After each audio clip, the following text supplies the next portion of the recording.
Voilà une vérité que personne ne veut entendre dans la préparation physique. Les exercices avec le plus haut taux d'adaptation, ceux qui vont créer justement le plus de bénéfices dans le sport, sont en réalité les exercices qui ont également le plus haut taux de blessures. Il faut savoir que c'est un petit peu comme tout. Vous savez, l'eau, c'est censé être inoffensif.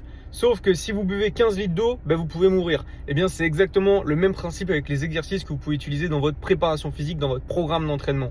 Et il y a des choses que vous pouvez utiliser qui vont être extrêmement bonnes, mais ce n'est jamais le produit qui va dépendre de la dangerosité de la chose, c'est en réalité la dose. C'est la même chose avec les personnes qui veulent absolument éviter de faire du deadlift, par exemple. On évite de faire du deadlift parce que c'est soi-disant un mouvement qui fait mal au dos. Et ensuite, lorsqu'on est en saison, sur une réception, sur une action, un changement, n'importe quoi, une rotation, et bien bam, on se blesse au niveau du bas du dos. C'est incohérent.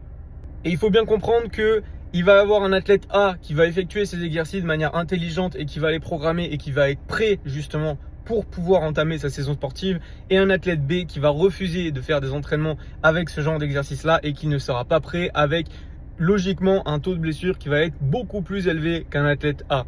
Et si tu souhaites être préparé pour ce off-season parce que ça y est, la saison est terminée, et bien dans ce cas-là, tu as juste à m'envoyer un DM pour qu'on puisse potentiellement travailler ensemble. Et surtout, pense à t'abonner.